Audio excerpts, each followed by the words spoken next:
Hey y'all, welcome to Shades of Brown, the podcast that discusses the ever-evolving and sometimes contradicting thoughts of a Black millennial.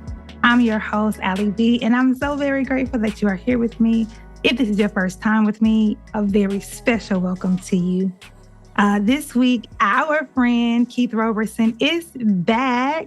You may have heard him on season 2 on the episode, Is Christianity the White Man's Religion? Or you may have heard him on last season 4, on the lighthearted episode where we just cut up for almost 2 hours. If you haven't heard either of those episodes, let me introduce you to Keith. Keith is a father, a podcaster, a content creator, and theologian. And he's just a good dude. He's the host of Thank God for the Group Chat, where he gathers a bunch of podcasters together to talk about a variety of hot topics. And he's even welcomed me on there to be a recurring guest / co-host. And I appreciate, which has been amazing. Thank you. So it's so nice to have you back for a third time. Keith, welcome back. I'm excited to be here. One more, and I'm the most, right? Yes. Yes. I gotta find something else to talk about. Yes, if you come back, you will for certain be the most recurring guest that I've had. Yeah. Anytime you want me to come back, I'll be back. So competitive. Yep. Mm-hmm. Before we start unpacking stuff, let's get into the first segment, Shades of Dating. Keith, this is my new segment. You haven't done this one with us yet. So this segment is set aside. I have, but I haven't. You know what? I thought about that. And I was tight. You was so mad at me. But I'm not going to forget that. Mm-hmm. Okay. So Shades of Dating is where me and my guests, we share ridiculous dating stories that further confirm the dating pool has pee in it. So Keith, share with us a dating story. Like a good one or a bad one? An entertaining one. Believe it or not, I haven't been on many dates. Really? I've talked about one on a podcast that I was on, and okay, I'll tell you about this. I was on a podcast not too long ago, and I had just gotten back from a date. Okay. Right, a day before. And somehow it came up that I was on this date, and in my opinion, the date didn't go well. And I apologize to you because I'm bringing it up for a second time. And I love her. She's a patron for our podcast and everything. Like, you know, she bought me a Bible. Like, so big ups to you. She bought me a Bible. She bought me a shirt that I liked. Y'all go together. At that time, yeah. Okay. At that time, yeah. Okay. And so, but this was like, you know, we still trying to feel each other out. This was date number 2, and it was, yeah. What was like? What went wrong? So here's the thing, because I'm trying to get past that, so she don't feel. She ain't gonna hear this. She is gonna hear this. Okay. Why wouldn't she? I was just trying to pull it out. No, so then my friendships can be in shambles. Let me think of another dating situation. Shout out to you. I love you. Okay, so the last time you were on here, you had hinted at a date with the girl who kept talking about her apostle. I want to know the rest of that. What else is there to know? We don't speak anymore. She probably somewhere speaking to that man. Like my spiritual parents. Does she call him daddy? I think she does, yeah. But shout out to her too. I'm sorry I can't give you more than what you asked. Asked. I appreciate you covering them and protecting them. And yeah, that's important. I feel like that's important. Yeah, I appreciate you seeing it as that, because that's what it is. See, y'all, that's what I'm talking about. Keith is a good dude. I tried. He's not trying to give us no tea. No, it's not. No, because they patrons. You know what I mean? Like they, you know what I mean? And they care about me, and I care about them. You know. Let me try to think of. I don't know. Come back to this, Well, let me ask you please. I'm this. sorry. For you, what makes a Mhm. date a good date? Like when you leave, you're like, you know what, I want to date her again. Like, So what's the thing? great conversation. That's it. Great conversation. Sorry, that's not it. Great conversation and manners and appreciation. You know what I mean? Yo, cause on my dates, if I'm on a date, I'm opening up. Not saying it's not. I'm not saying it in this way. Like you need to appreciate me opening up a door. You need to appreciate me pulling out your chair. You need cause that's things that are expected, right? But those are also manners, right? Those are things that you should be doing on a date. Things that a woman should be doing on a date is saying please and thank you and you know what I mean, things like that, not being rude to the waiter or waitress or whatever. You know what I mean? So I look at those things on the first date, on whatever date that you know what I mean? I look at how you're walking. Like, are you when we're walking a certain way and some people are walking in the opposite direction of us, are you just walking in their way? Are you moving over? Are you being courteous? You know what I'm saying? Things like that. But so I definitely look for appreciation. I look for great conversation or conversation to build on. Like, are you participating in this conversation that we had? Are you like, oh, okay, that's cool. Like, do you have anything to add? Like, this is awkward for the both of us. And so you're going to make it even more awkward for me because I'm trying to pull stuff out of you or I'm carrying the whole conversation. Yeah. And you don't have anything to say about yourself. You're not that interested in, you know what I mean? And that might be true. You might just not be that interested. You know what I mean? Yeah. But that's what makes for a great date with me. Date number 2 definitely happening. First of all, if you want it to, but if you are courteous, appreciative, and have great conversation. Yeah. That's not too much to ask. Yeah. I was very upset on one date. On one date I went on, someone like they was like, let's go to this restaurant. I'm like, all right, cool, we'll go to this restaurant. They barely touched their food. And then didn't want a to-go box. Like we could have had this conversation for free.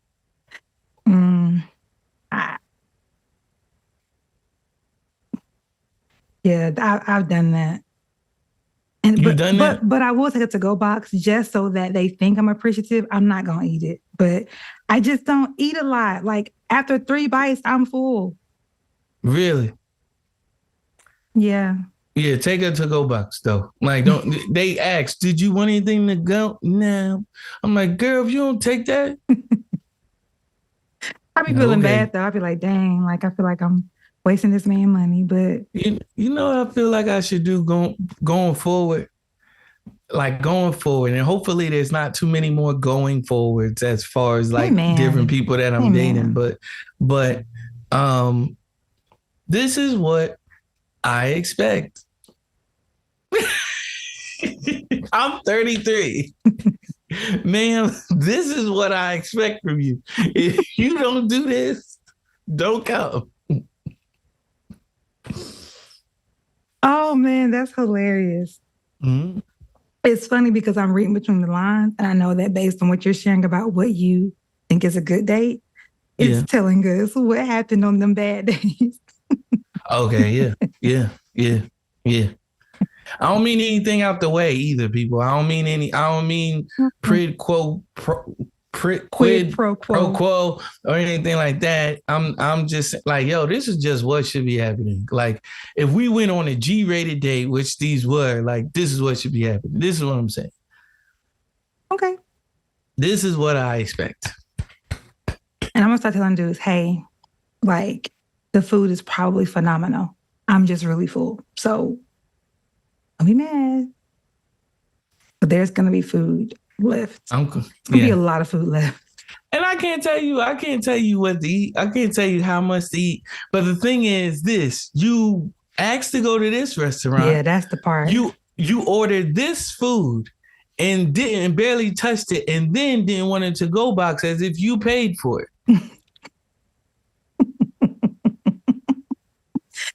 Yeah. But Keith is a different dude. Like, and so this ain't for everybody. I'm not saying everybody should be like this. I'm just saying that's what I'm saying. Going forward. That's why I think first dates should be like real low key. Like, let's meet up at Starbucks or something that's a fact. That's like minimal cost. Cause yeah. I've started doing this. We not dressing up. I'm not dressing up. I'm wearing some sweats. I'll always let a woman know what I'm wearing before the date happens, so they don't come overly dressed or more dressed than I am for the occasion. And I'm like, now if you want to do that, that's up to you. But I'm gonna be dressed like this. Mm-hmm. You know what I mean? So a lot of times on first dates, or like if I'm going out on a date with a woman, and I keep saying with a woman, but I keep saying with a person. But so I date women, right? Right. So if I go out on a date with a woman, I'm just like, yo, we not dressing up. Let me make it real plain. I gotta make it clear. You gotta make it clear these days. August Alsina just introduced love in a new way. So I'm trying to let y'all know it's the same old way for me. Okay, that's all I'm saying. So why you laugh? I'm serious. It's 2023, man. I'm just saying, like, no one was like wondering, is he just like all people? Like, no one was wondering. No, what about me? Maybe they were. Who knows?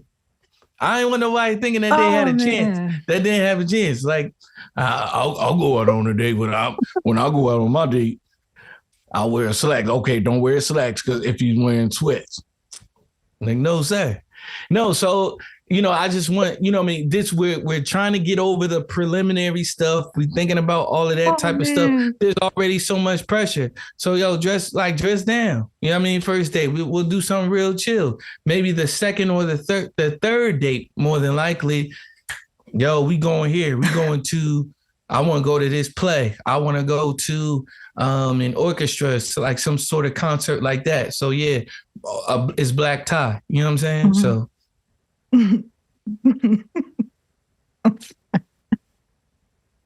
You are stupid. I do that a lot. I think for people sometimes, but it is what it is. Maybe I'll wear a slack. Maybe like, okay, maybe I'll wear my chinos. Okay. I'm like, nah, no, sir. No, thank you. I'm not looking for love in a new way. Oh, my God. You know what? We have a lot to talk about. So this was not meant to like go on this long on this segment. Okay. Ooh. I apologize. Man, I got tears in my eyes.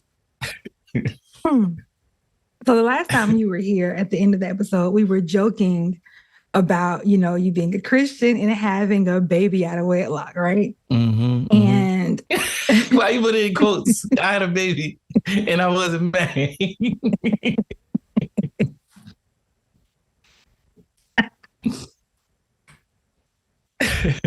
I'm just saying because you'll know why I put the air quotes in a second.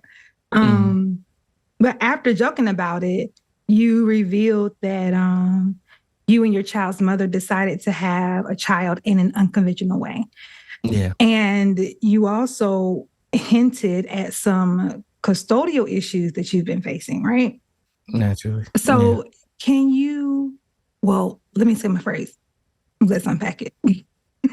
Yeah, for sure. Can you give us some background? Like, give us the background and share with us what led you to make this decision to have a child and you're not married. And yes. I want to start off by saying I'm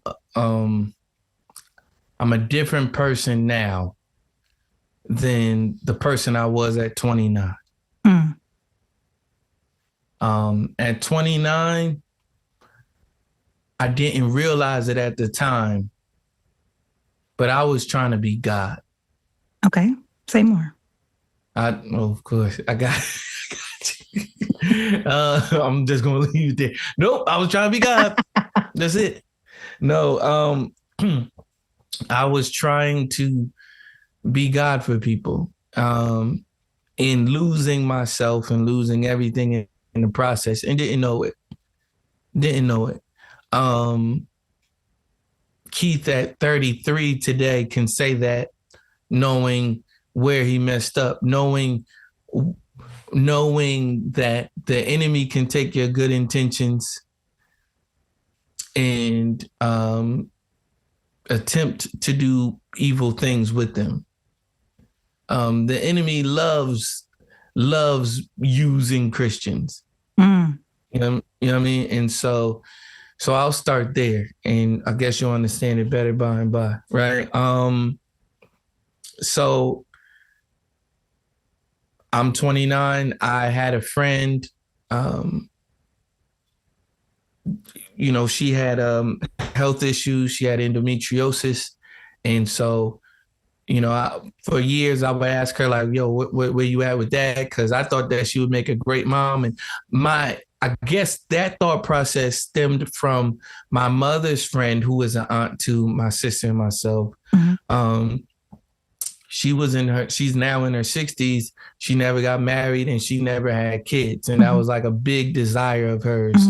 Right. And I always felt a way about that, and about people like that, women especially, like, man, you can't have kids. Wow. Like, like, that's crazy. Yeah. If I ever had the opportunity to help somebody, I would do that. Right. Of course, it would have to be the right person. And so, one thing led to another. I came up to her house in early 2019, and I said, hey, I had been praying about it and all of that type of stuff, and just thinking about it, like, yo, you still, like, cause she expressed to me what she might be potentially doing and all of that type of stuff. My goal has always been for first for God to be glorified, but also for Black people, and Black people to, just realizing a lot of our plight comes from fathers not being in the household. You know what I mean? Mm-hmm.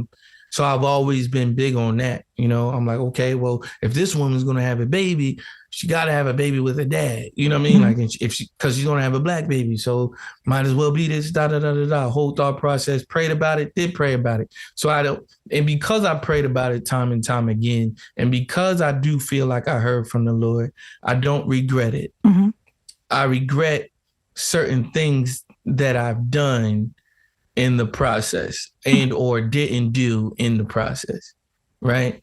And so I spoke to her, let her know where my heart was with that, and what I would be willing to do for her, which was to help her bear a child. She said, okay, well, she seemed very excited, and she was like, well, I'll let you know. Mm-hmm. I'm like, okay, you don't gotta think about it too hard, but in my mind, I was getting ready to be a dad, in my opinion. She hit me up. I hadn't spoken to her, and you'll see, if you listening to this, you'll hear some red flags in there. Mm-hmm. I mean, so I'm letting you know right now, so I don't have to let you know in the middle of it. Red flag, I know. Right? Dang, I would have stopped right there. That would have let me know right there. Right? Got it. Hindsight is 2020. Exactly. And so, I moved back to New Jersey, August 2019. So almost, what was that? Almost 6 months later, 6, 7, 8 months later, she hit me up like, hey, are you willing to do this still? And I said, I would not have told you if I was going to renege on that, but it's a conversation. Yeah. So we had a whole conversation about me being a father, and what it would look like with me being a father, what it would look like her being a mother, how our child would be raised, so on and so forth. The topic came up of like, she was like, well, why are you taking this so seriously? Why are you asking me all of these questions? And I'm like, this is big. This is a serious thing. Like, I'm about to give you my seed potentially. Yeah. I don't play about that. I'm 30 with no kids. You think I'm playing? Yeah. I said, she was like, yeah, you treating it like a, I was like a business transaction. She's like, yeah. I said, it's not, because if it were, you'd be signing something. So my mindset might have been different from hers. And I realize this now, right? While we're talking about, and even as I go through it, the Lord had to let me know one day. He said, maybe around this time last year, he just spoke to me, let me know, you were the only one prepared for this. You were the only one that was prepared emotionally for this. What could have happened was, here's where I'm at. Here's what's going on. I will not budge from this. Sit with that for a little bit and come back in like maybe a month or whatever, and we'll talk about it some more, right? Didn't do it. It was pretty rushed, pretty gung-ho. It was like, all right, cool. Cause I'm like, whatever God is going to do, like I'm still of this school of thought that no matter what I do, God can make it right. For certain. And it's true, right? But that's why you need to be wise. That's why you need to have wisdom. That's why you need to have discernment. Yeah. That's why you need to pray. You know what I mean? Like, so you don't have to go through certain pains. Yeah. Because he doesn't want you to go through certain things, right? Yeah. So this situation has taught me to be very cautious and very, very not leery of people, but like, yeah, like I said, cautious and like, okay, well, what is this situation calling for? Yeah. And to not be so fast. Fools rush in, like even say like, you walking down in the mall and you gotta buy something from a kiosk or whatever. Oh, I'm like, hey, can I think about this? Nah, you gotta tell me right now. Then the answer is no. Yeah. No. Because God will, I do believe that, I've heard a preacher say this, but I do believe this. It's Pastor John Jenkins. You can find him on YouTube. He's an amazing preacher. He's out in the DMV area, right? Yeah, he is. I think Baltimore. I heard him when I was living out in Utah. Okay, dope. Yeah, John Jenkins, yep. He said, God will not make you make a decision that you can't pray about. You know what I mean? Like I can't pray. If I can't pray about it, if I can't ask God about it, then the answer is no. Yeah. That's wisdom. You know what I mean? And so, but I was on some like, whatever, you know what I mean? Like whatever is wrong, God is going to fix it. Whatever, no matter what. And it's true, right? For the sake of clarity for my listeners, when you say that you are having these discussions and contemplating having a child with your friend, is this a romantic friend? Is this a platonic friend? Is this a family friend? What kind of friend is this? Let's be honest. At one point in time, we were romantic. I let her know we not going to be nothing more than friends. Because she lacked some of the things that I talked to you about earlier, about things I look for in a date and look for in a person, courtesy, appreciation, and so y'all had broken up or ended your romantic situation before these conversations even began. Yeah, but I remained friends with her. You know what I mean? I'm like, because I care about you. I think you're a dope person. Yeah.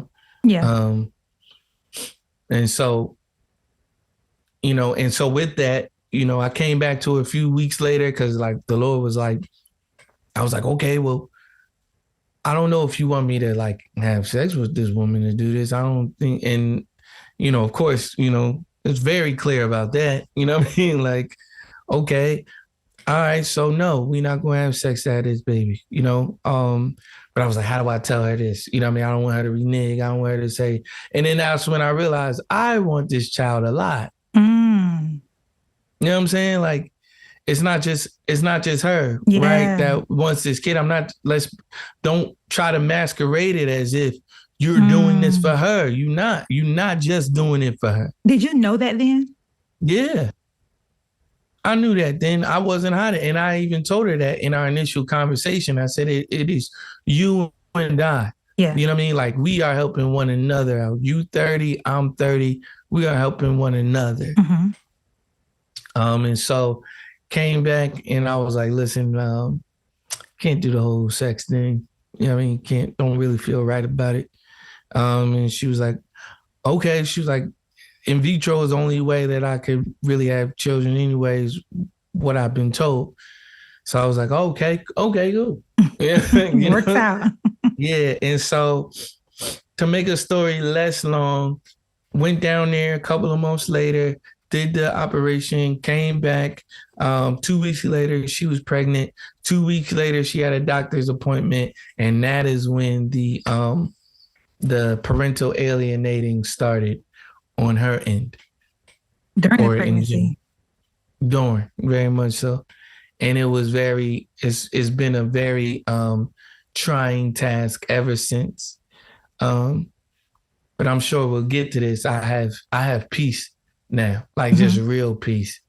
You talk about having these conversations about your expectations, going into fatherhood and motherhood. What were some of those expectations, considering that this is such a non-conventional dynamic, that you guys are not in a romantic situation, you guys are not married, you guys do not live together, yet you are choosing to, co-create and bring a child into this world. What were some of those expectations that you had going into fatherhood? And these were spoken expectations, by the way. These were spoken. And I know so many people get hung up off of stuff that they didn't tell a person and just thought that the person would understand. In my opinion, I left no stone unturned. Yeah. Yeah. It's funny because my very next question was, were these things like agreed upon with the mother? Like, were they spoken? So yeah, you're answering multiple questions. So yeah, continue. I didn't assume anything that I didn't ask. Yeah. Right. Because I knew that I would have to go back and tell my parents what was going on ultimately. Right. And I'm thorough because my parents are thorough. Right. And so they're like, yo, this, I'm like, okay, I know what they're going to ask. So let me ask you this stuff. At the time, I didn't really care about it, some of the questions as much, but I knew they would ask this.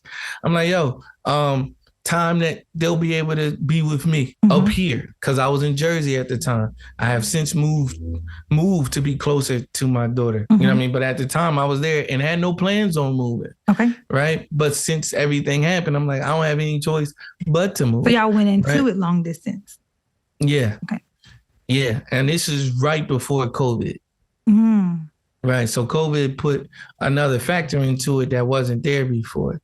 And so, I'm talking to, I'm like, yo, as far as our faith is concerned, how do you plan on raising this child? You know what I mean? How much involvement do I have?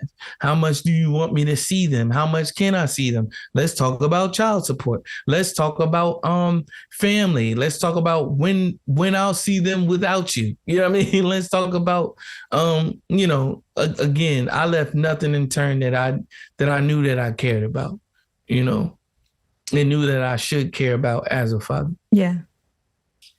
And those conversations, I'm assuming, weren't like hostile conversations, or it wasn't like a bunch of back and forth. It was kind of just like, okay, this is what it is. Like, this is what, sure. You can see them however much you want to. Wow. I'm not going to put you on child support unless, I'm not going to put you on child support. I don't need it. Okay. Just let me know if you do. Yeah. You know what I mean? Like, let me know. Don't just spring it up on me one day and I get a letter in the mail saying all of this stuff in their arrears, which is exactly what wound up happening. What were your thoughts, or what were you all's thoughts around the idea of consciously creating a single parent situation? even though you guys are choosing to co-parent because you have two separate households, it wouldn't be the traditional setup for a kid, right? Or the desired setup for a kid to have both parents in the home. What were your thoughts around that at the time? I'm sure they're different now, or I don't know, maybe they are, but during that time, what were y'all's thoughts? My thoughts at the time were to be there as much as I possibly could physically. Yeah. You know, my thoughts around that, and then, again, they were expressed. You know, my thoughts around that were they'll live with you, but they're going to know who their father is. You know what I mean? And when they're old enough, they should be spending as much time with me as possible. You know? So the conversation was like, well, one day they'll want to know how they came to be. They'll want to know about mom and dad. Why aren't they together and all of that? The conversation for me is, mommy and daddy wanted you so much that we decided to partner together in order to have you. Yeah. You know what I mean? That you are loved that much. Yeah. You know what I mean? And so that's still my story. Yeah. You know? Yeah. And so that was the whole thing, you know, because I knew that, you know, for all intents and purposes, they wouldn't be my only child, but I knew how dope my family was. I knew how dope, not to pat myself on the back, but I knew how dope I would have been as a dad. You know what I mean? Like, to be there as much as possible and to make certain things happen and to be involved in all of that type of stuff. Of course, you wouldn't always feel my presence physically in the household, but you would feel my presence. Yeah. You know? Yeah, for certain. And you say that once she was pregnant, that's when parental alienation began. Can you first, before elaborating, can you first explain what parental alienation is? Parental alienation is a very simple thing. It can be it's very insidious at times. It can look duplicitous, meaning like one person saying one thing, doing another, and all of that type of stuff. A lot of it happens without you being there. A lot of it happens behind your back. It can look like a parent saying, and let's talk about it as I continue to address what it is. Like it or not, sad to say, a lot of people, especially in the Black community, have gone through parental alienation and may not have even known it. A lot of you are upset at a particular parent because of what another parent has said and or done and has not allowed a parent to do, right? And so parental alienation can look like, no, you can't come to their games. No, no, I'm not sending you pictures. No, I'm not letting you know about the doctor's visits. No, you can't come and pick them up today. No, I'm not going to let you know about this. I'm not going to let you know about that. On top of that, I'm going to make you feel as though it's your fault for why you don't know this or why you can't know X, Y, and Z. I'm going to weaponize everything. I'm going to now weaponize the amount of money that you make, right? And which I'm going to make what you owe in child support so insurmountable that you can't get over this hump in order to be able to see them more and or do more for them. I'm going to put people against you. I'm going to say all manner of evil against you. So everybody that knows me will be on my side. So when you do come around, or when my child is thinking about you, has something to say about you, there's a lot of work that I don't even have to do, because they'll be able to tell them what a terrible person that you are, how you haven't been here to do this. Why haven't you been at any of the birthday parties? Why haven't you done this? Don't you know that you need this for school? Why didn't he get this and that for school? All of these type of things. Oh, well, now this parent has started a whole new family and they did it without you, but not letting the child know, fam, I've been trying to get you involved in this whole thing this whole time. And so parental alienation is alienating a parent. It's very simple, but it can be hard to prove. Depending on the state that you in, and a lot of states don't even really acknowledge it unless in like severe cases and stuff like that. But a lot of times states can't acknowledge parental alienation because a lot of times the states are aiding in the parental alienation. Mm-hmm. And yeah, man, that's heavy because you're right. The states are typically in favor of one parent over the other, unfortunately. Yeah. So in regards to how you've been navigating this, considering that the alienation began so early.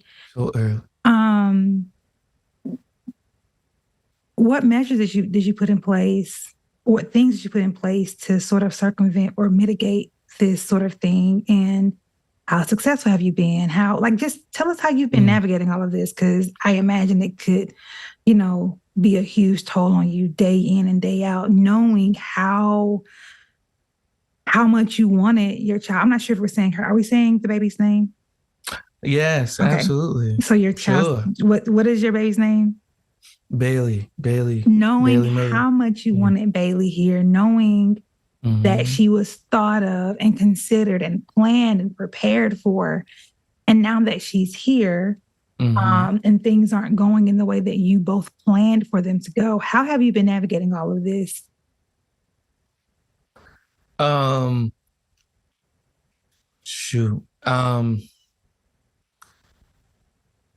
been doing as much as I can. Mm-hmm.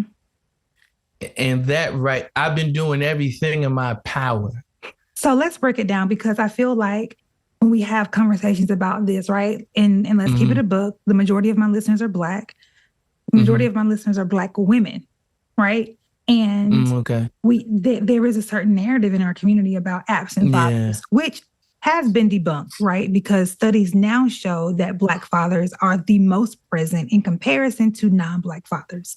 Whether that father is married to the mother or not, they are still more active in their children's lives than any other father, right? That's a fact. You can look that up. That is a statistical fact, right? Yes. Yet this narrative is still perpetuated through not only our community, but through the media, period, right? There's this idea that when Black fathers say, I'm doing all I can, that's just crumbs. Can you break down what you've been doing, Keith? Yeah. I don't care what it looks like to nobody. Nobody but God, first and foremost. It could look like crumbs to you. It could look like nothing to you. I've been doing all that I can. And I've had to learn that. Mm-hmm. It don't matter what no one thinks but God. God sees my efforts. Yeah. God knows what is going on. Talk your talk, Keith. He is not blind to what is going on. Right? So all that I can. Let's talk about it. All that I can. I have moved to a place that I know nothing about to be here to a completely for my child. Different region. Different region. You are from the Northeast and you left a complete region. Yeah. I mean, I've lived in the South before, right? But I've never lived in Charlotte. I don't know anybody here virtually. Of course, I'm meeting people and finding people here. Oh, okay, you live here? Okay, dope. Finding people here and there. But I don't know anyone. I didn't come here for any other reason but to be here for my child. I had started an Airbnb to be closer to my child when I have to come down here for visits and stuff like that. You know what I mean? Like, I've started a whole daggone business that went belly up because a person didn't even tell me that they owed money on the apartment before we even started it. You know what I'm saying? So because of that, I was homeless for 2 weeks. Wow. Right? So I'm living in a daggone tent outside of my job. No. And my job had to tell me, hey, man, is this your tent? Yeah. So we're going to have to try to find another solution for this because of that, da, da, da, da, da. So I don't care. I don't care what no one has to say about what, because it's never going to be enough, right? It's never going to be enough for a particular individual, right? They're not ever going to care. They're going to always use whatever against me. They're going to even use what I just said against me. I don't care, right? I don't care. God sees my efforts, right? Yeah. So I've had 3 jobs. I've had 1 job, you know what I mean? 3 jobs working, trying to work. I bought a car broke down. I had to fly back and, you know what I mean, spend all of this money in order to get her back on time, just for her mother to say in court that he brought her back early. Wow. And I'm in contempt for you. I'm in contempt of court because I brought my daughter back early as opposed to late. So, and I only brought her back early so I wouldn't get in trouble for bringing her back late. Wow. I just should have brought her back late. Wow. I've been doing all that I can, right? And I started off by saying that to say, that's the problem. I've been doing all that I can. And the Lord told me one day, we were getting ready to go to court. I'm revving up for court. I filed 6 contempt motions, right? And they was like, he filing all these contempt motions, Your Honor. And so they try to even use the amount of filings that I filed against me. Not even to say, why is he filing those 6 contempt motions? They're all different, but he just filing 6 contempt motions to harass this person. I filed them because she's been doing them. We're on year 3 and this stuff is still happening. You in contempt. You harass her. Got it. I've done all that I could do. And that's the problem. The Lord told me clear as day. I was at work one time and for a split second, I wasn't even thinking about the situation that I was in, right? And the Lord just said to me very clearly and very subtly, do you want the glory or the victory? Ooh, Jesus. Ooh.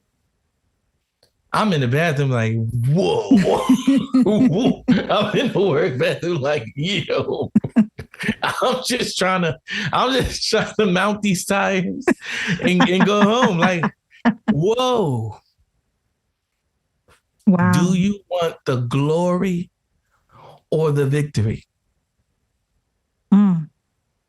And I understood what he meant in that moment. But now I understand, like this past week, I understand even though more. Right? Let me break it down, because some of y'all not getting it, and it's fine. Do you want the glory or the victory? Because you can get the glory. Because you got 2 options. You either gonna get the glory or you gonna get the victory, right? Now, if you know God, you know what glory means to God. So to say that I want the glory, which means that I want to, once again, take God's place. That's what Satan got Satan kicked out of heaven, wanting the glory. What do you want? Do you want the glory or do you want to be on the winning side? Glory. I said, Lord, well, if I want, because I'm trying to still unpack if it's the Lord. And I'm like, because, the thought did just come out of nowhere. And I was like, well, doesn't me getting the glory mean that I get the victory? The Lord was like, no. You can have glory without victory. You can have glory without victory. Talk about it. Let's look at Allen Iverson, right? I just posted something about Allen Iverson today. Allen Iverson changed the way basketball looks. He's changed the way small people are looked in the NBA. He's changed the style of the NBA. He brought swagger to the league, the whole 9. Everybody adores Allen Iverson. Allen Iverson is glorified. Allen Iverson is God in Philadelphia. Allen Iverson is the man all across the country. You got little white boys putting cornrows in their hair because of Allen Iverson. Allen Iverson has never won a championship. Mm. Allen Iverson has MVPs. He has an MVP. He's got scoring titles. He's got all of this stuff going for him. No victory. We get martyrs. We look at martyrs. Now, we're not talking about Christian martyrs, but we're talking about people that, because they got glory and victory in Jesus' name, right? But they've gone to glory. They've gone to glory and gotten the victory through that. But martyrs, people that die for things, say like a tree hugger or something like that. Oh man, they're great. Look at how great they were. Look at what they did. Look at the cause that they died for. Da da da da da. They still lost. Mm. So, sometimes you win the battle and you lose the war. Yeah.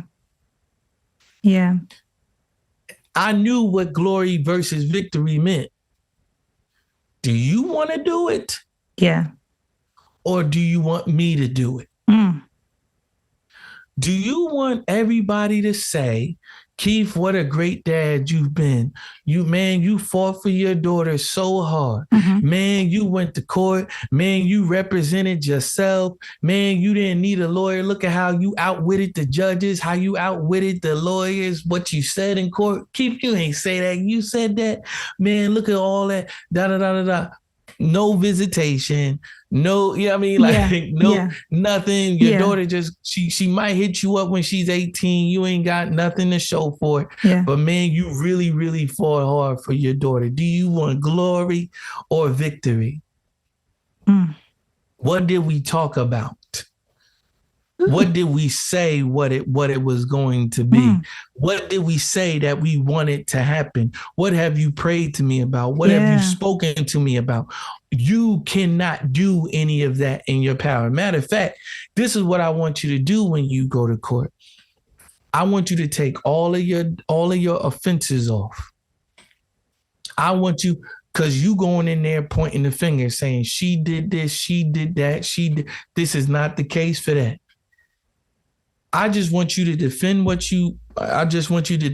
their contempt motion. To say, no, I showed up, I let her know 48 hours in advance that per the court order, I wasn't supposed to do this, da da da da da, this and the third. I haven't done this because of da da da da da da da da da da da. Lord, I just pray that I don't care what happens. I just pray that they don't put me in jail. Just don't put me in jail for da da da da. You in contempt of this, Mr. Roberson, contempt of this, you in contempt of this, you in contempt of this. All manner of evil against me. You need to be a father to your daughter. This stuff puts her in danger. You got to do this. You got to pay X amount of dollars in lawyer fees. I don't even have a lawyer. And you want me to pay this woman's lawyer fee? This episode is sponsored by the brand new book, Bye Bye Burnout, written by Nikita Lawrence.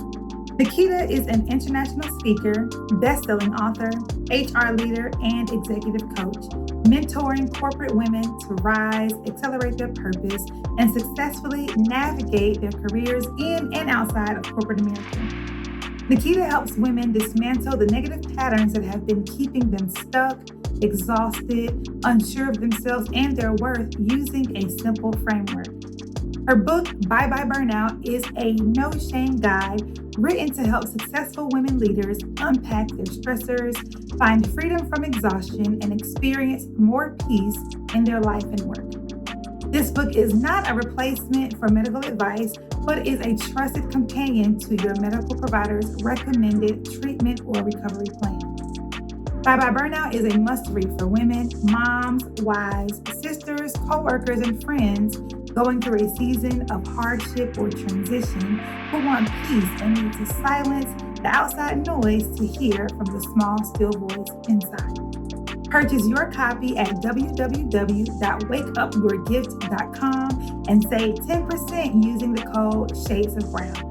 Learn more about Nikita's work at nikitalawrence.com. And I've got my copy right here, and y'all, I've really been enjoying it. It allows me to decompress. She has some stuff in here. One, the content is just really, really good.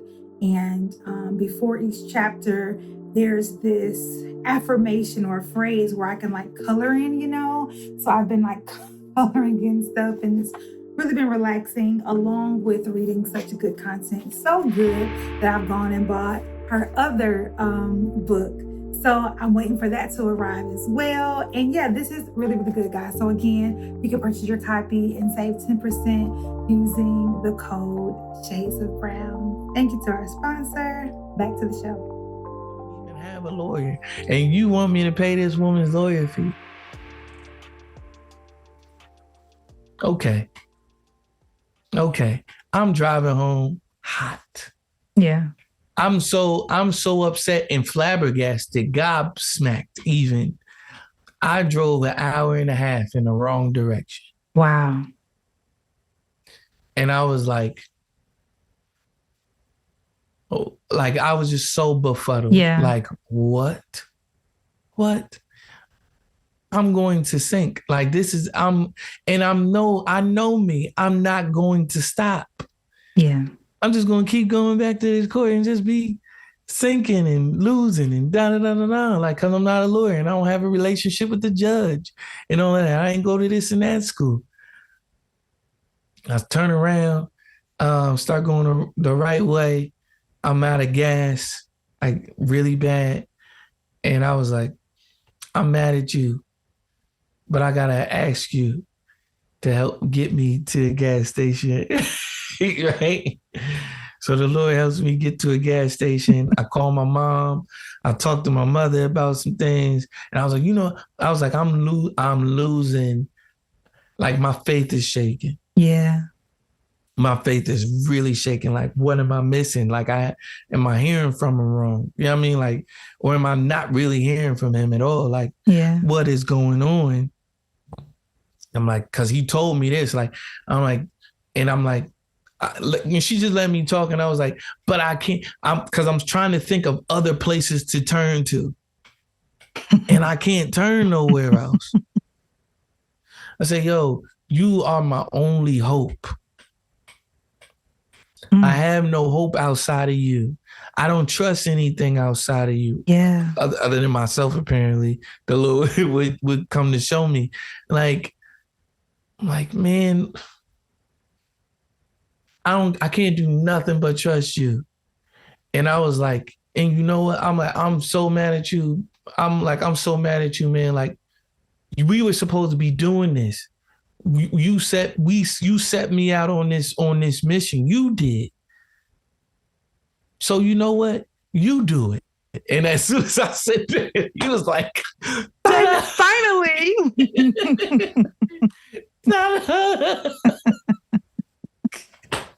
Yeah.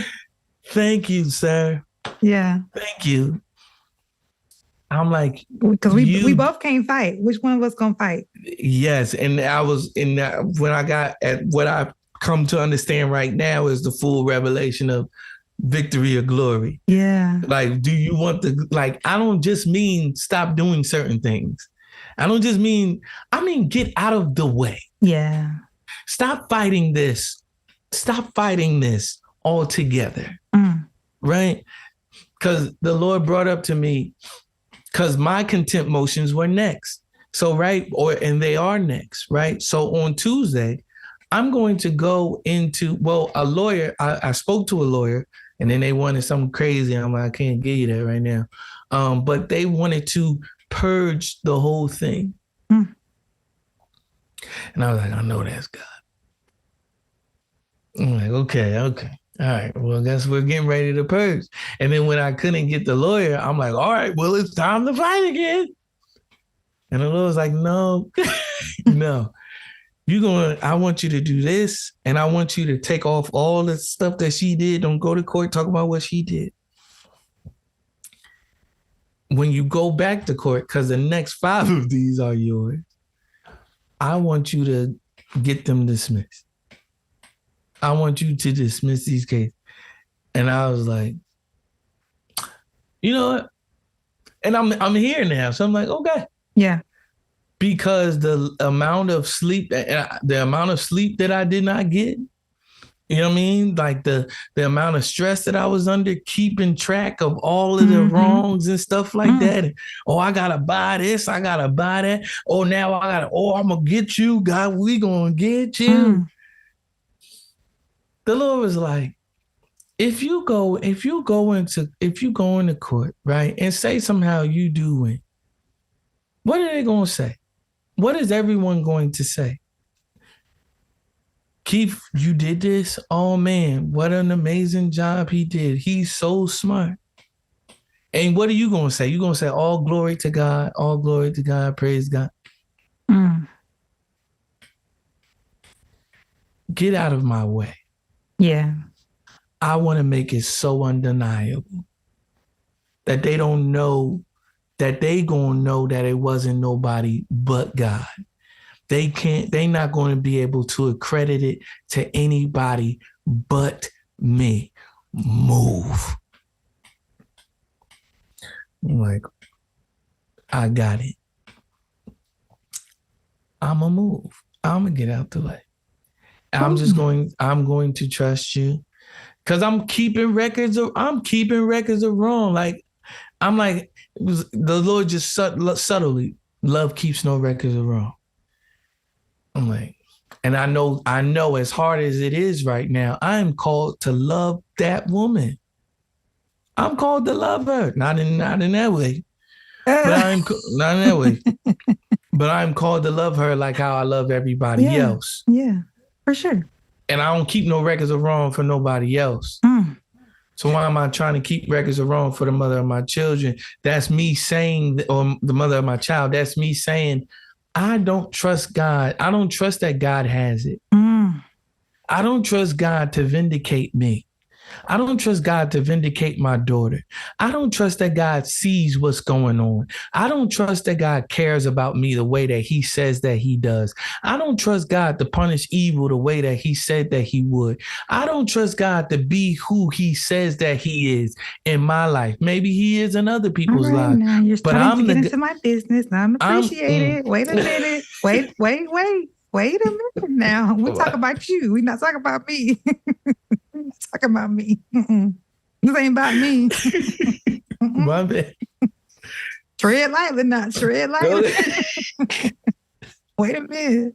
Ain't about to have me over here crying and I'm sorry, Lord. And I'm sorry. I'm in his way. This is not my plan. This is his plan. Yeah. This is what he wants me to do. Right. I'm like, yo, the Lord was reminding me. He was like, yo, remember Saul and David, right? Saul and David. Saul was trying to kill David. Saul was trying to kill David because he was jealous of David. But more than anything, I don't know if the Bible says this or not, but more than anything, I believe Saul was trying to kill David because Saul knew that David was the king.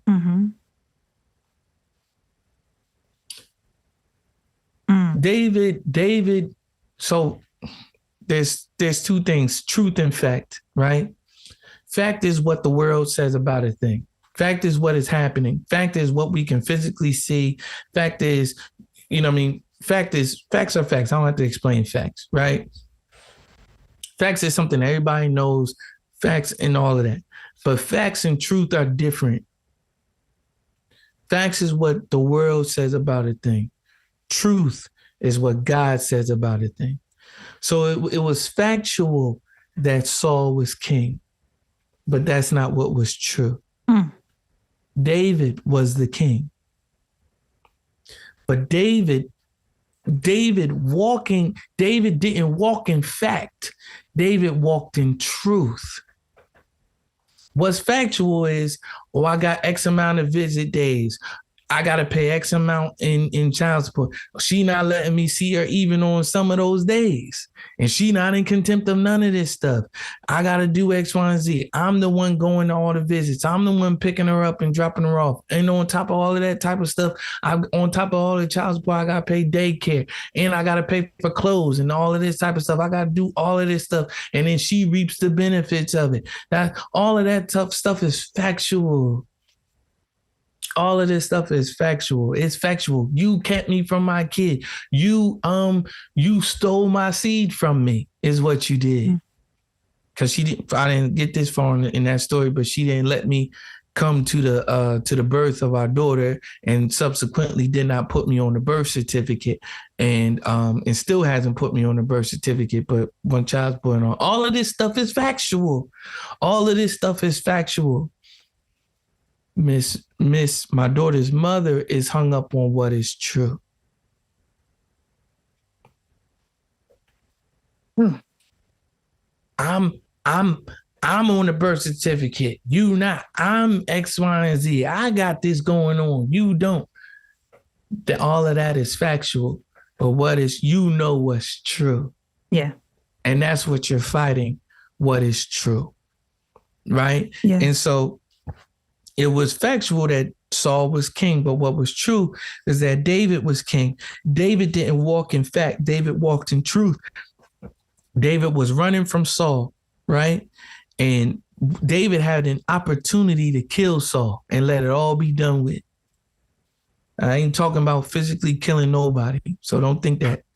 That ain't. Yeah, let's clarify for the saints, child. I ain't talking about physically killing. I had an opportunity. No, but you could have said some things in court. Yeah, you could have done some things. You could have you know what I mean? Like you could have gotten him back in certain ways and all of that type of stuff. But the Holy Spirit will literally not allow you to do that. You've grown so much in the Lord that he just quickens you so much. Like, no, we not doing that. Mm-hmm. And I realized the Lord was like, if you don't stop, like the way in which you are fighting, you becoming like the thing that you fighting against. Mm-hmm. And so many of us do that because we are in pain and we're hurt. And like you said, now we've gotten to a place where, especially, for those of us who are believers, when you are, upset and disappointed and feel hurt by God, you feel like you're the only one in your corner. So it's like, well, dang, now I got to be on defense.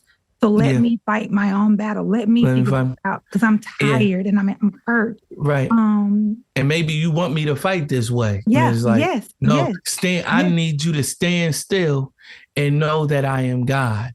Right. Because once again, I'm wrapping up that analogy, but once again, David knew what was true, right? And so he cut off Saul's part of his robe and brought it to him like, hey, I had a chance to kill you and I didn't. Why are you doing this to me? Yeah. And Saul was like, my bad, David. my bad. Yo, you are the true king. You are the king. God has appointed you as king. I know this now. I know because you had a chance to kill me. You did. I love how the Bible they be repeating the thing that the other person said. I know. I just said that. Just said it. Man. But he was like, yo, you had a chance to kill me and you didn't. But did Saul stop? No. He kept trying to kill David even after that. Again, because he knew what was true. He told David, yo, when your kingdom comes, when it's your turn to have a kingdom, yo, just please let my family have a place in your kingdom. Just let my family have a place in his kingdom. Saul wound up falling on his own sword. Saul wound up falling on his own sword. And we as believers have to stop being so self-seeking and stop being so self-defensive, you know what I mean? To where we don't trust God enough to be glorified and be sovereign enough to have our enemies fall on their own swords. Keith, you are preaching. You hear me? And he's taking me through a time. I told you I ain't going to church yet today, but this right here, this church. Okay. Yeah. So my God. I was reminded of a I think it's a proverb. Correct me if I'm wrong. I don't know where it is in the Bible, but I do. Hezekiah. Yeah. This is how you know you saved. When you know where a scripture is in Hezekiah, you saved. I don't know where it is. Don't nobody be quoting scriptures from Hezekiah. Nobody. I don't know where it is, but I believe it. Y'all correct me if I'm wrong. It's either Hezekiah or Habakkuk. It was one of those H. It's one of those H ones. You But see, pulled I me don't know. one of I don't them. know. But I don't know. But one of them, right? And so he was a prophet, and God told him he was a prophet. He was a prophet, and God told him, go into one of them brothels, go into this brothel on this corner or whatever, and marry one of them women that's in it. Oh, is this about what's her name? Dang. What's that girl name? Mm-hmm. Oh, I feel like it's on the tip of my tongue. Dang. Okay. I'm looking it up. That's a Bible study. I don't want to get off subject, but yeah.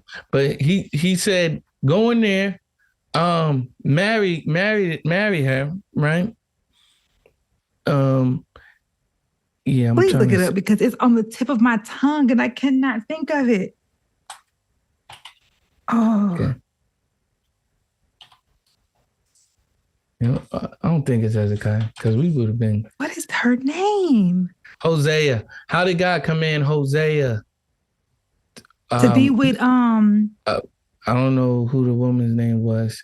It's like I know his name. I'm trying to will my brain to say her name. Oh. I'm still looking it up. You still got somebody editing these? I do. Okay. That's why we gotta hurry up because Gomer. Hosea and Gomer. Okay. Gomer. Oh, that was really gonna bother me. Yeah. That was really gonna bother me. Okay. So he said, yo, go in there, marry one of them, and I want you to be married to her, right? Like for real, be married to her.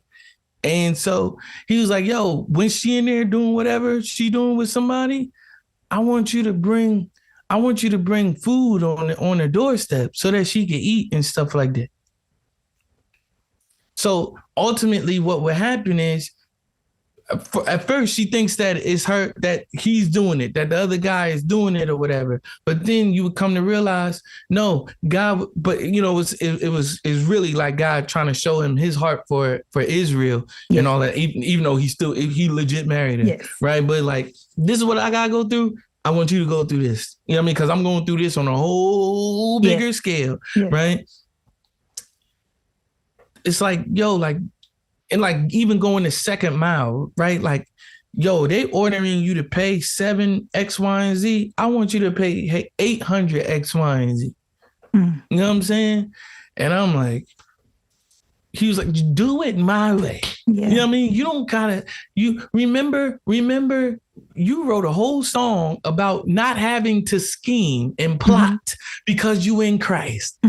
You don't have to scheme. You don't have to plot. You don't have to figure out. All you got to do is walk how I have called you to walk. All you got to do is trust that I'm going to work it out.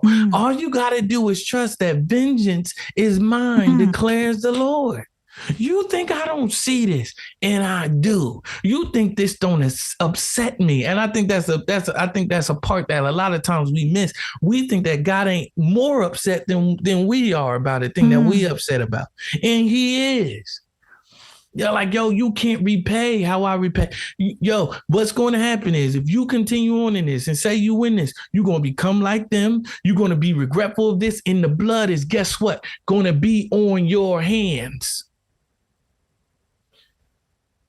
You want to come out of this better than when you came into it. You don't want to go into a situation, God telling you to do, like take Samson for example. Like, yo, God was telling him to do things a certain way. Samson was like, well, I'm going to do this. I know what God told us to do. I'm going to still do it, but I'm going to do it my own way. And God was like, okay, well, the last thing I'm going to ask you to do is tear down this thing. Now you got to do it this way to where you kill yourself and you blind. You ain't got no girl. You ain't got no eyes. Your hair just grew back. And now it's going to be a tragic ending. You ain't got no hair. You ain't got no eyes. Right. Samson, my will is still going to be done regardless. You know what I mean? And so like, but how will you be when you come out of this? Like, yo, consider it, count it all joy when you experience various trials. You You know what I mean? Knowing that when you know what I mean? Knowing that you'll be lacking nothing. Like, yo, God is equipping you. There's so much more that he wants you to go higher than and go like, this is nothing. This faith walk is it will continually keep you at your feet, and I think that's one of the purposes of our various trials, right? It forces us on our knees, to surrender, to continually surrender over and over and over, and to continually humble ourselves over and over and over, so that the glory is placed where it belongs, and so that we can walk into victory that does belong to us, right? We could literally go on and on and on. With I just want to say this, with to your point, glory, like either way, one of those things is certain, right? Glory would be certain if I continued on, even like glory meaning like whatever good happened, but also whatever bad happened, it would be on me. Mm-hmm. With God, I don't lose. I know I don't lose with God. Yeah. Whatever even the world would consider a loss, it's not a loss to the believer. Yeah. It's only victory in Jesus. It's only victory in what he has told you to do. It's only victory in doing things his way. And what you're talking about is our necessity to fight for the right perspective. And I've been talking about this, with my sister and brother-in-law. Things look all kinds of crazy and chaotic and unfair, and there's injustice, right? It's that fact versus truth, like you were just saying. But we have to fight for the right perspective. And what does that fight look like? Is staying in communion with the Lord and remembering what he already said and truly believing, and don't let the enemy zap your belief. And I'm talking to me too. It's like, it's that belief thing. Are you going to believe what he said or not? Because his word isn't changing, right? And if it has not come to pass, then that says there is a victory that is pending. It's going to happen. It's going to happen. I have like 3 or 4 more questions that I really, really want to get to. So, and we both have to like hop on another podcast really soon. So like, we got to do our podcast. We got to do our podcast. So we got to do another one of our podcasts. Yes.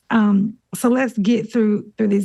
This is so good, Keith. And listeners, I really hope y'all are picking up with this man. I would not have been here last week.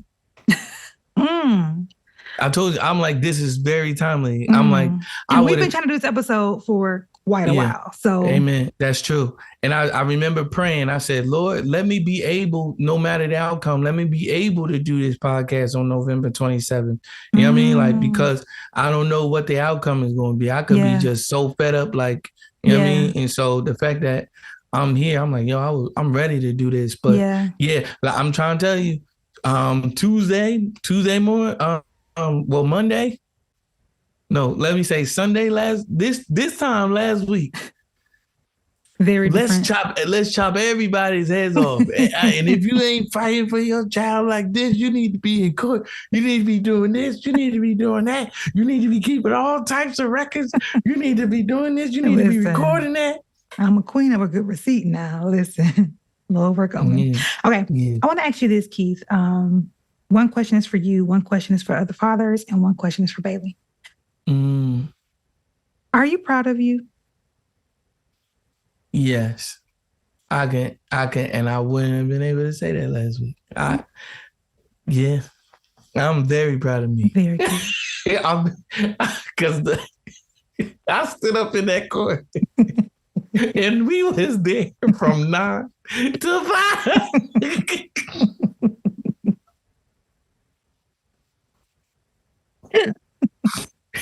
I'm tussling with a lawyer from 9 to 5. My God.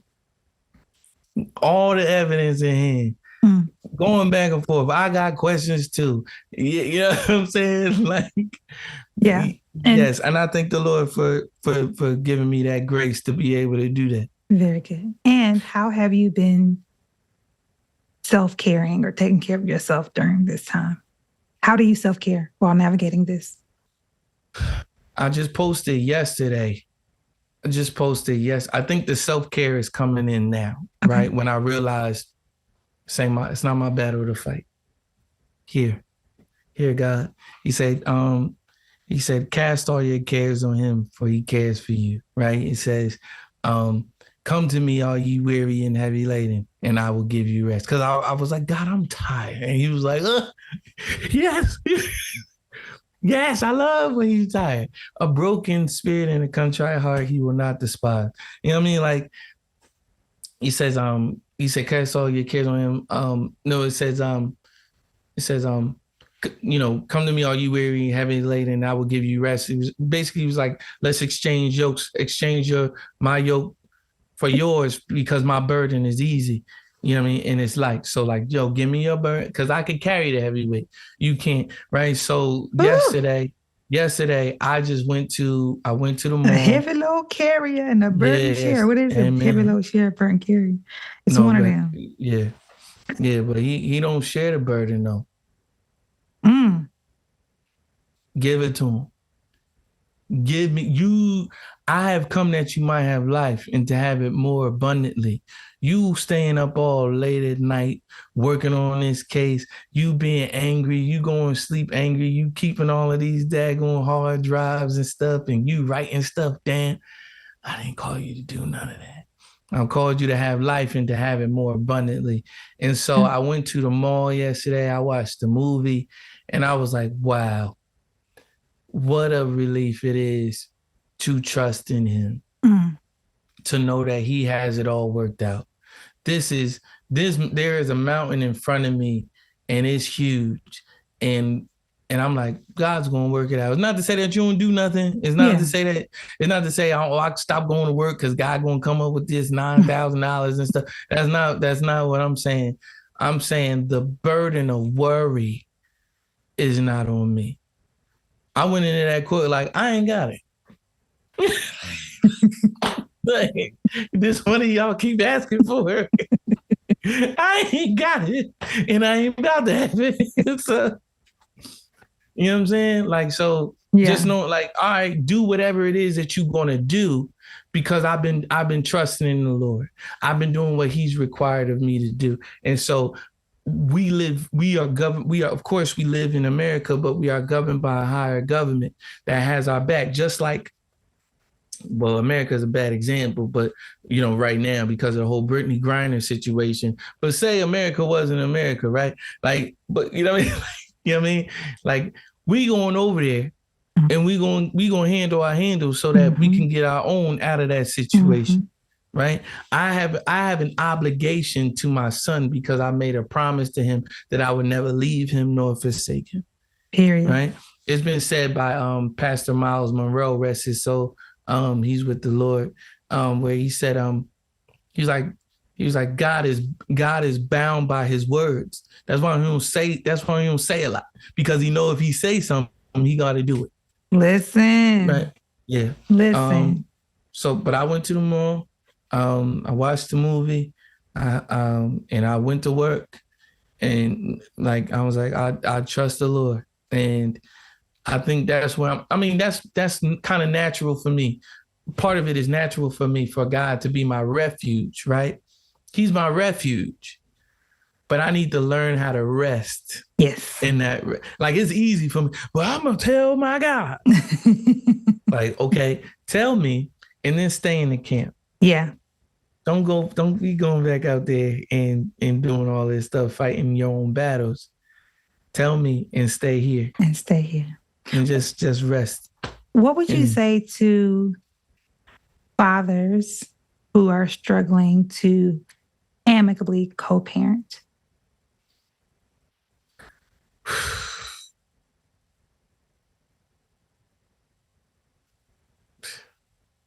It might not be possible.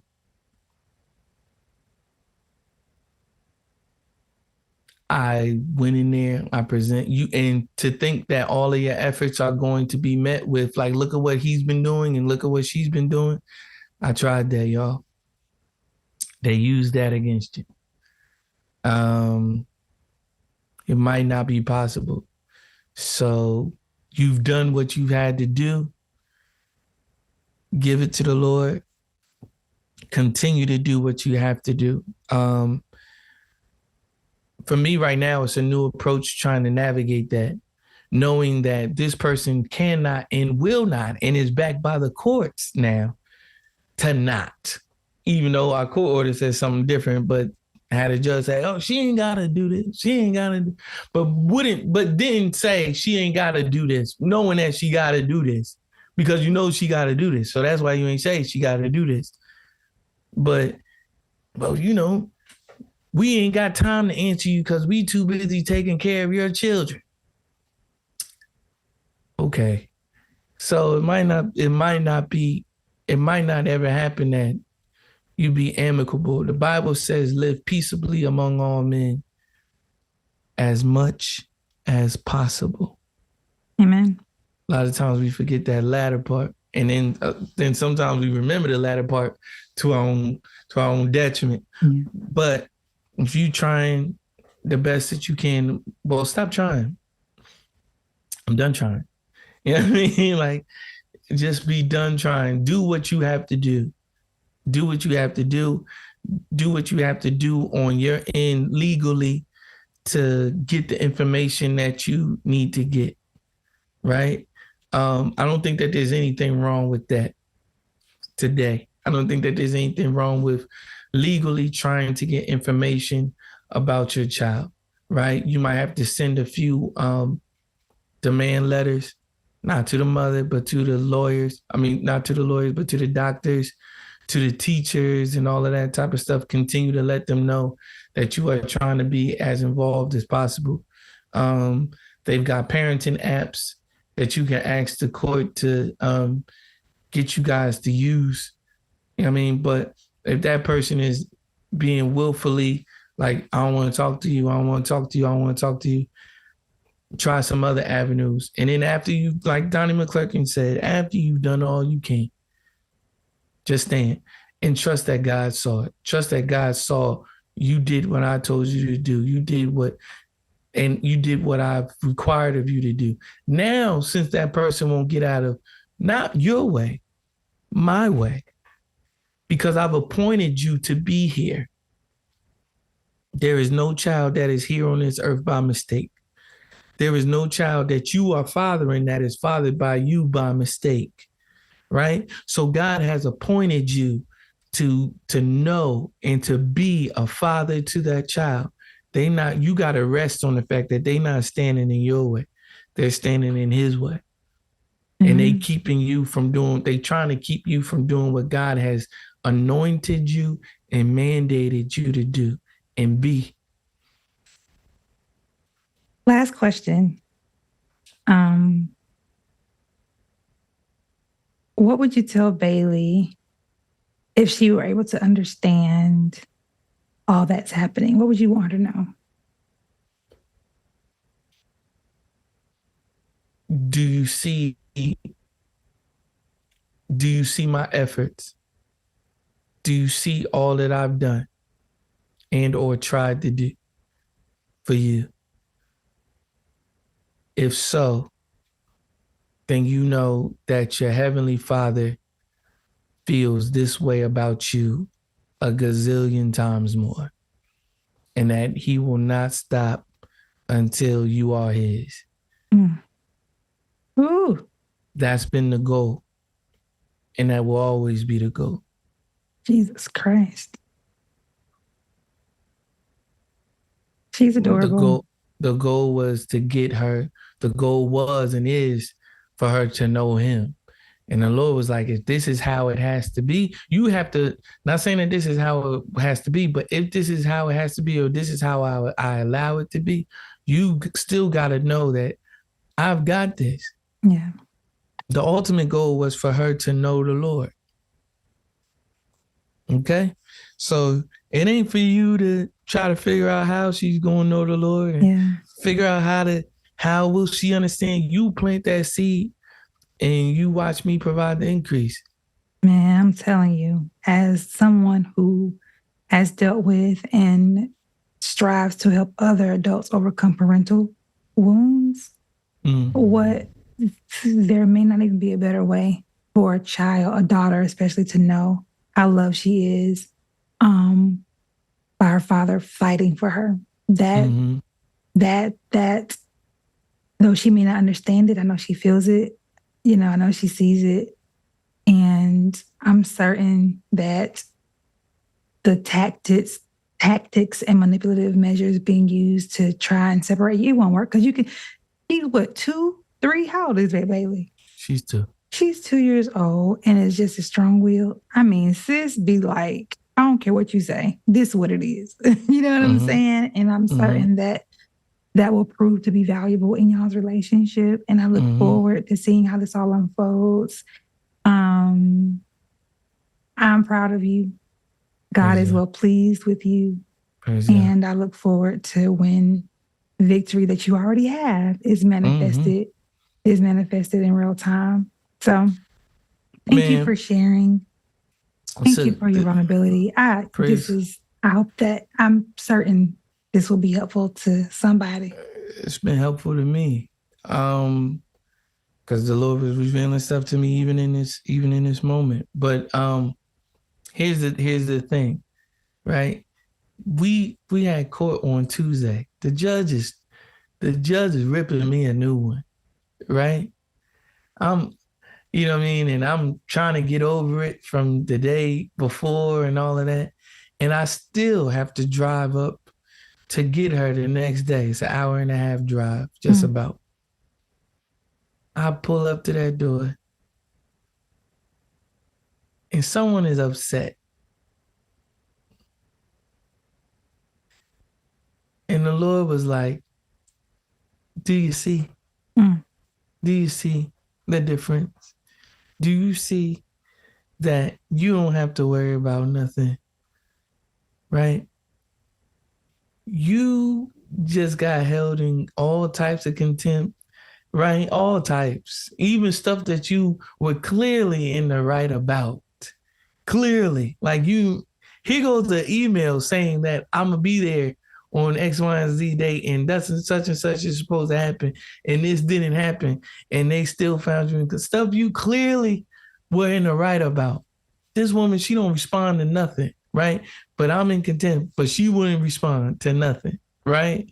So the Lord was like, and she was the one that was mad. The Lord was like, I need you to see the difference. Yeah. I need you to know what is happening here. Yeah. The peace that you can still have, even in the peace, in the unrest that this individual still does not have. You know what I'm saying? And you know, you just come and pick your daughter up, you drop her off. You know what I mean? My daughter, she was like, all right, let's go time. We out. Yeah. And you know, she just walking out, don't even say see you later, and nothing, just walk in the house. You know what I'm saying? And the Lord was like, you gotta, you know what I mean? Like you really have to, this is the difference.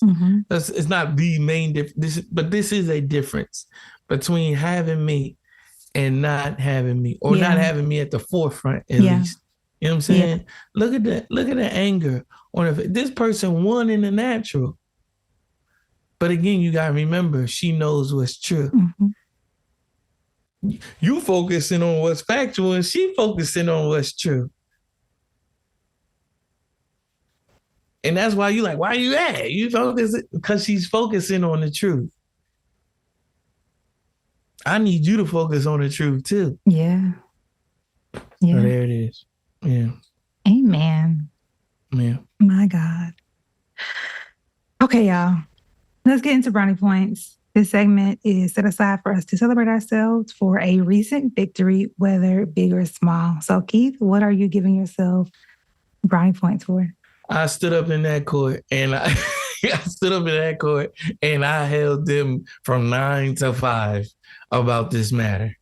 I mean, and I was shaking like no other, like in my mind, like, you know, I was hurt. I was lied on. You know what I mean? All manner of evil was spoken against me. And I was able to be up there and not bat an eye.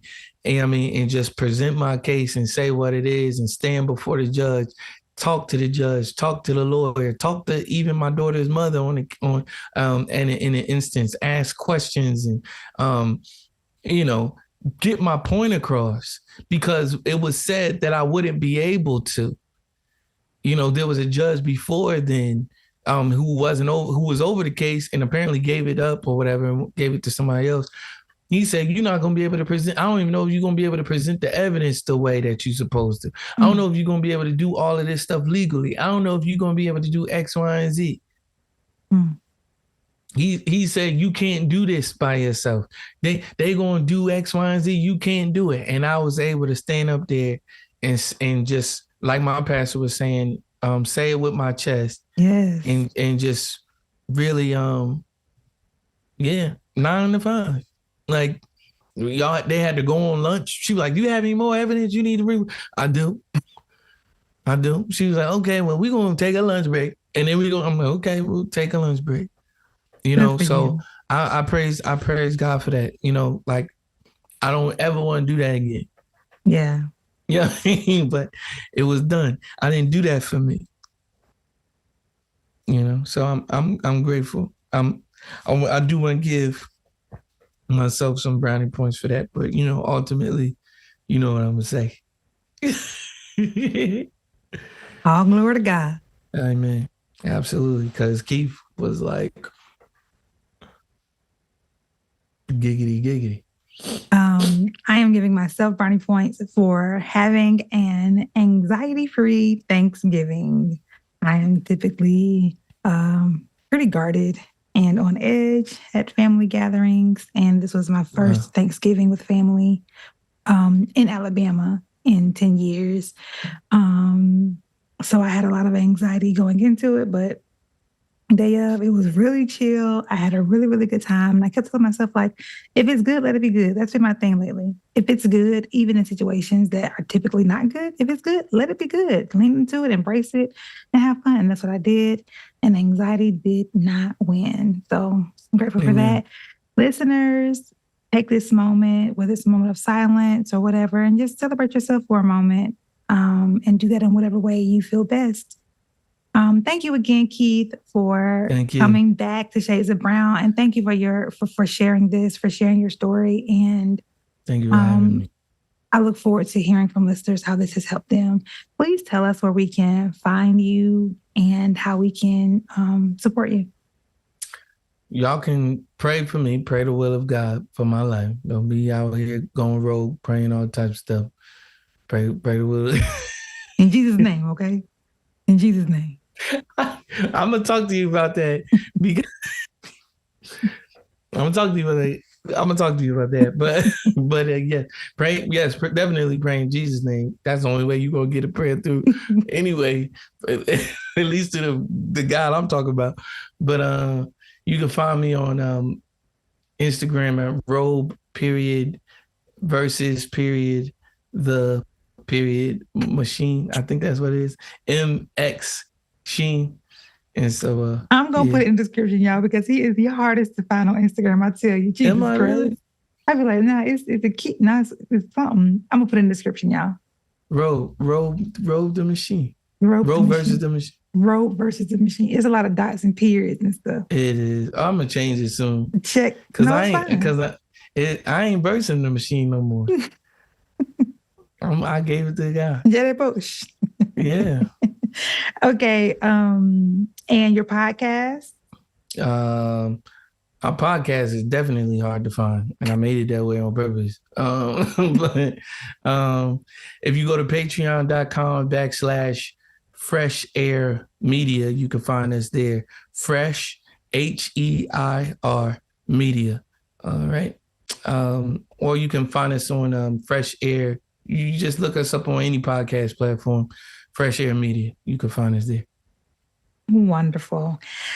As for me, if you'd like to buy some podcast merch, please visit everythingAlyB.myspreadshop.com or just click the link in the description below. To become a sponsor, please click the link in the description for more information. And if you'd like to start a podcast yourself, but you're just not sure where to start, I would love to help you. So click the link in my bio or click the link in the description to schedule a free consultation. I also have a free download, a free starter kit you can look to for some resources. If you would like to support the podcast in a way that does not cost you any money, please follow me on Instagram and Facebook at Shades of Brown Podcast. Please subscribe to my mailing list with the link in the description. Please subscribe to my YouTube channel, Everything AlyB, this one that you're watching this on. Please leave a 5-star review on Apple Podcast, or just simply share this podcast with your people. That would be greatly appreciated. So thank you again for tuning in and supporting this podcast. As always, I'd like to leave you with this. I hope that you be well, love well, and be loved well. You deserve that. So that's my prayer for you. Until next time. Bye. You can tell I've been watching too much kitty stuff.